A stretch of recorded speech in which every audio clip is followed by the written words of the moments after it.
And just to remind you, you can catch the full interview with Victor Boot this Sunday here on RT. In Greece, the third and final attempt to form a coalition government has collapsed as the country is struggling with fierce austerity to escape a default. Party leaders are scheduled to meet with the president today in a final effort to avoid a new election. The Eurozone's future is growing more uncertain, but Germany says the euro will survive with or without Greece. For more, we are now joined by Margaret Bogenrief, a partner with crisis management firm ACM Partners. Thank you so much for joining us here live on our team. Now, what do you make of Germany's confidence that the Eurozone will survive even if Greece pulls out?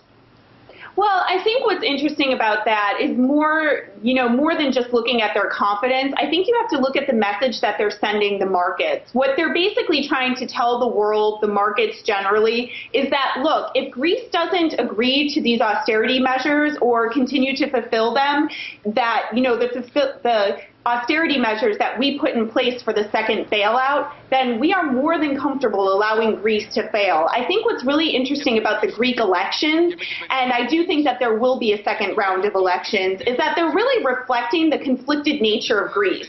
So Greece both wants to benefit from the membership of the euro and also doesn't want to pay the price for not playing by the euro's rules. And finally, if you look at the ascension of the Golden Dawn, I think it's really interesting that Greece is also isolating itself from Europe. So I think, honestly, the past few weeks and months, Germany's taken a look at both the political and economic situation in Greece and really helped create a plan that would allow the euro to say goodbye to Greece. So why is Brussels putting so much effort into saving Greece then? Are Europeans outside of Greece paying for the price for that? I think actually the world will ultimately pay the price for this European Union experiment. So let's take a look at the numbers.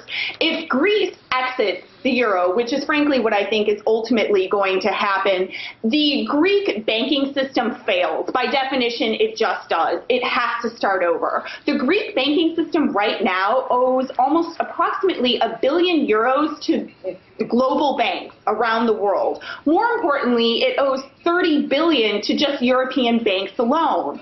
Furthermore, the ECB is exposed to a tune of 177 billion euros to the Greek banking system, a system that will fail if Greece ultimately defaults. So what I think you see is happening in Brussels is a combination of both recognizing that economic reality and doing almost anything it can up to a point to make sure that that doesn't happen, and also attempting to ensure that the European Union does remain complete. I mean, if you think about it politically, the European Union was a fantastic and idealistic idea. And so while I think Brussels is definitely approaching this from an economic point of view, that this will default in Greece will ripple across both the Eurozone and the global economy, I think it's also attempting just politically to save this mess.